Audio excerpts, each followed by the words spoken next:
Good morning students. Today I am going to teach Hindi literature and the topic is Mera Rajmahal, which I had already taught before the summer vacation holidays, but again I am teaching here so that you can understand more clearly. Okay. तुम इसे झोपड़ी कहते हो, मुझको लगता है ये राजमहल, मिट्टी की सौंधी सी खुशबू महके इसमें हर छिन हर पल। जिसे तुम झोपड़ी कहते हो वह मुझे राजमहल लगता है, इसमें मिट्टी की सौंधी सौंधी खुशबू, प्यारी प्यारी खुशबू जिसमें हर छिन हर पल महकती रहती है। इसके छप्पर की बेलों पर, झोपड़ी की जो छप्पर है उस वहाँ पर लद्दते लौकी और सीताफल जैसे बेलें लगती हैं, लौकी और सीताफल जैसी सब्जियों की बेलें लगती हैं। आंगन के पेड़ों पर लगते नींबू जामुन मोटे कटहल, और आंगन के पेड़ों पर, आंगन में जो जगह है वहाँ पर काहे के पेड़ लगते हैं, नींबू जामुन मोटे कटहल जैसे के सब्जियों के पेड़ लगते हैं। जामुन मतलब फल, कटहल मतलब सब्जी। इसमें बढ़ती है प्रेमलता, द्वेषों की खरपतवार नहीं, इससे आपस में प्रेम का भाव बढ़ता है। शत्रुता या बेकार की, खरपतवार मीन्स बेकार की घास, द्वेषों मीन्स शत्रुता, इस तरह का भाव नहीं रहता, हमेशा प्रेम का भाव रहता है।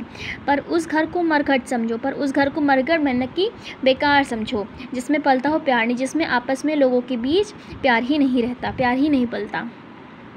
इसमें है माँ का प्यार बसा, दादी का मधुर दुलार बसा, इसमें माँ का प्यार, दादी का दुलार, दादी का मधुर दुलार बसा है। भाई बहनों का स्नेह भाव, भाई बहनों का स्नेह भाव, मेरा सारा संसार बसा है। मतलब यहाँ पर कवित्री ये कहना चाह रही है, इसमें माँ का प्यार, दादी का मधुर दुलार बसा है, भाई बहनों का स्नेह भाव, भाई बहनों का प्यार, मेरा पूरा संसार इस झोपड़ी में बसा है।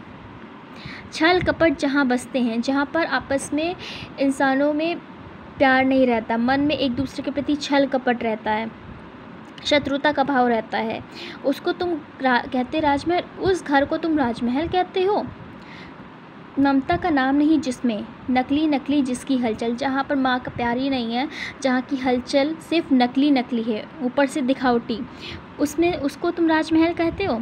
जिसमें रहता हो प्यार नहीं, वह राजमहल भी है खंडहर, जिसमें आपस में लोगों के बीच, घर में रहने वाले लोगों के बीच आपस में एक दूसरे के लिए प्यार नहीं होता, वह राजमहल भी खंडहर मीन्स मकान के एक टूटे फूटे अंश की तरह है। जिसमें जलती स्नेहशिका, जिसमें जलती स्नेहशिका मीन्स प्रेम की लौ, जिसमें आपस में प्रेम का भाव रहता है, वह बन जाता राजमहल वह घर, वह राजमहल भी क्या बन जाता है, घर बन जाता है। तो इस कविता में आपको इतना ही समझाना चाह रही हूँ मैं कि एक झोपड़ी में रहने वाले लोगों के बीच भी अगर आपस में एक दूसरे के लिए प्रेम का भाव है, ठीक है, तो वो झोपड़ी भी किसी राजमहल से कम नहीं है। लेकिन आपके पास अगर एक बहुत बड़ा मकान बना है, लेकिन वहाँ पर रहने वाला एक भी इंसान नहीं है, या जो इंसान रहते हैं वहाँ पे एक दूसरे के प्रति प्यार का भाव नहीं है, एक दूसरे के प्रति मन में शत्रुता झलक रही है, छल कपट एक दूसरे के प्रति मन में है, तो वह राजमहल भी एक खंडहर जैसा घर होता है, वह राजमहल नहीं कहलाता है। आई होप स्टूडेंट्स कि आप अब बहुत अच्छे से समझ गए होंगे इस कविता को।